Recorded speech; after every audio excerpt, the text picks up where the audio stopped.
Welcome back to Bill's Bets and Beers. I'm the host, Chad, and this is going to be a video about the Monday Night Football game with the Eagles versus the Commanders. I'm going to put in a couple parlays in as well. It's definitely, I don't think this is going to be getting the Eagles drop. Those don't go 17-0 at this point. But yeah, if you're new to the channel, this is a channel where I mostly talk about Bills football, the NFL in general, go through some sports bets, like Monday night, Sunday night, and Thursday night football, as well as just some spreading some Sunday game parlays through it as well. Let's just get into this video. First off, is going to be the injury report for this Monday night football game. For the Eagles, they have some. They're getting hit a little bit harder in the secondary at this point.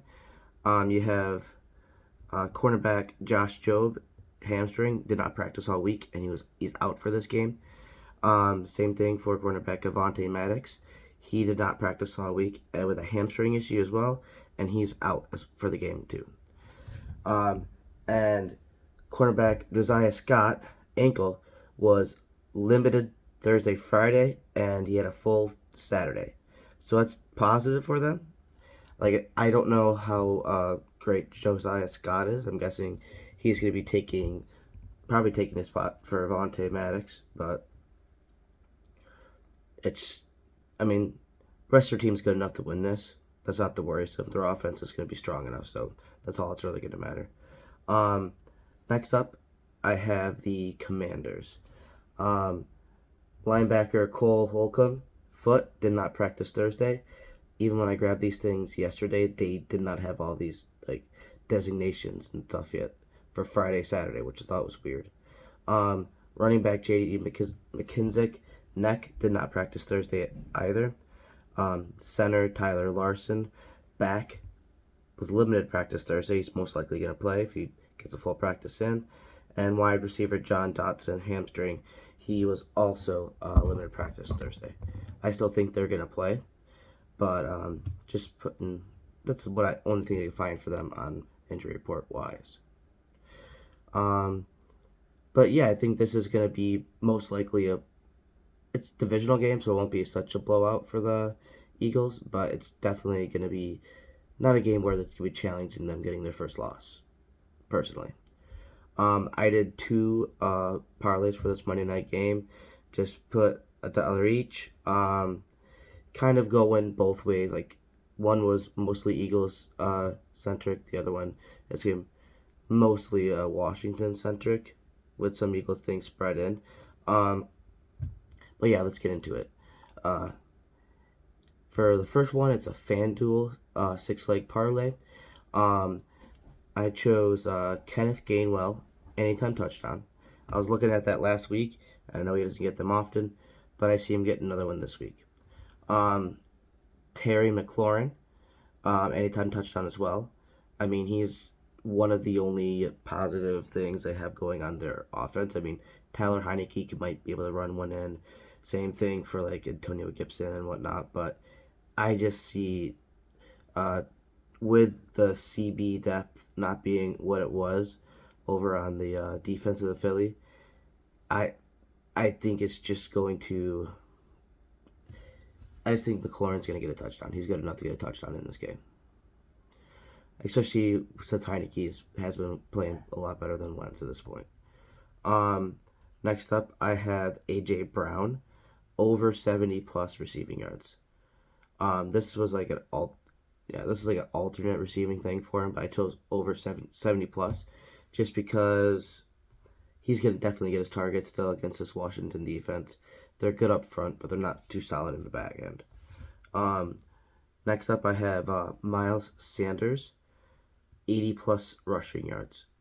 I think he's going to get the rock and get it often, especially at the end to kill the game clock. He's probably going to be still pumping out 5-6 yards a pop. He's going to get he's probably going to have his yards by the end of the third quarter at this point, I think personally. Then I have Jalen Hurts, under 42.5 rushing yards. He has not been running as much as of late. Not as much design, but they don't need it anymore. He's been doing it all with his arm and pocket presence and having the running backs do the job. So why risk your quarterback getting hurt by having him run and do design runs? I mean, if he gets flushed out, he gets flushed out and he can make a play, but even when he's getting flushed out, he's passing down the field more. So definitely a good characteristic for Jalen Hurts to have. I mean, it's always good to run, but the same thing with Josh Allen. Once you start running too much, and always get when you flush out and you always run, that's more rookie like young year stuff.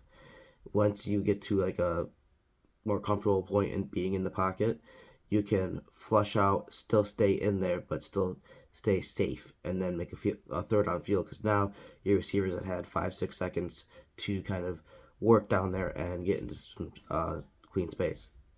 Next up I have is over 27.5 points total for the Eagles. I think they're going to at least hit 31. For my next parlay, it's going to be a 6-leg parlay again, but it's through Caesars. I chose Taylor Heineke over 15.5 rushing yards. I think he's going to run off on probably a passer, run off on a couple of rushes, trying to flush out. I just think he's at least going to get that. He's probably going to get one big run, probably like a 25-yard run or something like that. And then the rest just get like maybe another 10-yard run, if that. And probably get sacked a couple times, but it's going to equal out to over 15 yards, hopefully. Then I have Antonio Gibson over 9.5 rush attempts. He's been getting around that 11-12 mark, so 10, 11, 12, so I think he's going to get that today. Next up I have is Curtis Samuel. I think he's going to be going over 42.5 receiving yards. They have a couple threats over there. Obviously, they have McLaurin, but I think that if they focus on McLaurin, which they're probably going to have to, and try to bracket him, Curtis Samuel, and now with this CB death down, he's going to be able to get some yards, and 42 isn't much to ask for. Probably get that off of 3 or 4 receptions. Then I have Terry McLaurin for over 4.5 receptions. Like I said, that CB death is just not probably worrisome to the Eagles. I just think they're just going to get more catches on him at this point. Then I put Devontae Smith down for under 53.5 receiving yards. I just don't see him getting all the yards that he has been getting. Pretty much 20 yards the past 3 games. I'm not worried about him getting 40 something or even 50. And the last leg on this parlay is Joey Sly getting over 1.5 field goals. I just don't see the Washington team scoring too many touchdowns. Like I said, I see McLaurin getting a touchdown, but I think it's going to be more field goal oriented for this team, because the Eagles defense is still going to be able to hold them out of the end zone. I have some upcoming videos as well. I'm going to be doing a reaction to the Bills vs. Vikings post game. I mean, not in the right headspace yesterday to do a video on that. I want to just look through this film again, try to see if I can find anything good to talk about. I mean, it was, I can get into that later, but I just was not prepped for last night for that. Then I'm probably dropping that either tomorrow morning or tomorrow evening. I mean, this evening.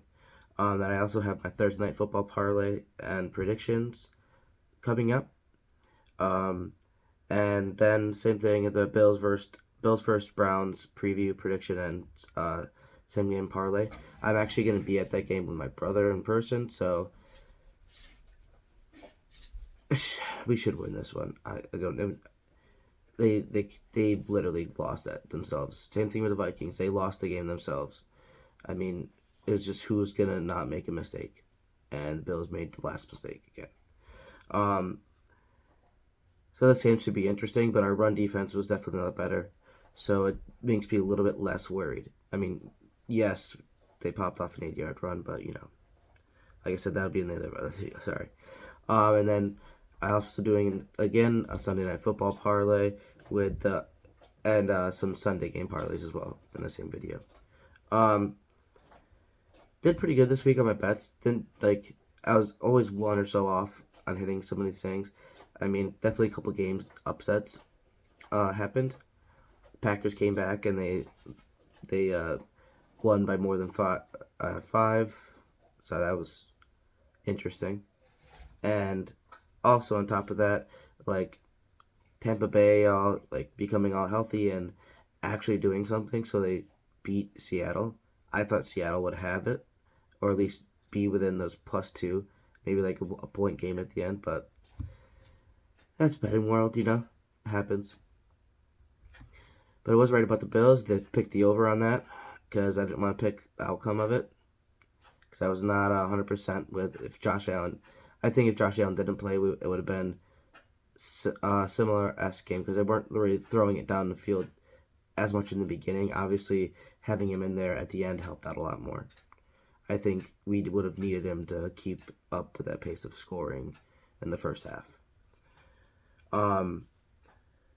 But yeah, let's get into the sponsor parts. I got my wife Crochet with Elisha. It's Crochet with Elisha, Elisha. She does a lot of great stuff. She makes hats, gloves, mittens, anything you can think of for kids or adults. She's done mitten sets before with like multicolored, little like flap things. I mean, it's really cool what she can do with a yarn and a needle. So just hey, look at her Instagram. You can find her on there, and shoot her a DM if you see anything that you'd like. She'll definitely reach back to you with a price and a timeline it could get completed by. Next, check out Mr. Nasty Time. That's my buddy Evan. It's spelled Mr. MR underscore NASTY TYYYME. He does a lot of videos on the NFL as well. He does a weekly power rankings. Usually drops it Wednesday or Thursday, depending on his schedule. It's like about an hour-long video going through 1 through 32, all NFL teams.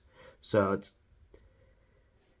I'm definitely gonna see the Bills drop to 3 at this point, or worse. But next up, we have the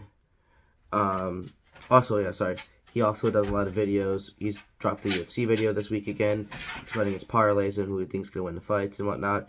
Then he also does a lot of streaming, like gaming.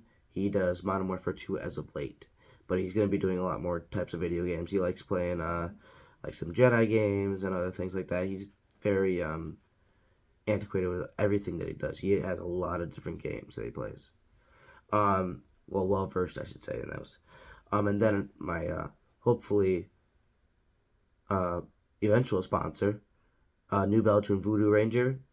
Definitely check out this IPA. It's very good. It's made in Colorado and North Carolina, and I would definitely recommend checking it out because it's just a smooth IPA with a high ABV. Basically, it's like the beer that I like the best is the obviously ends up being the most highest one, but it's like 9.5%, and it tastes like a 6-7% beer. It's just such a really good hazy IPA that it just goes down a lot smoother. It's called Juice Force. You can get it at any of your local stores. They probably have it in like the little 19, 20 ounce can, but definitely check it out. But that's going to be it for this video. Like I said, I'll be dropping my next one probably this evening or tomorrow morning about the Bills preview. The Bills post game, and that's not going to be a very uplifting one again. But yeah, that's going to be it, and go Bills.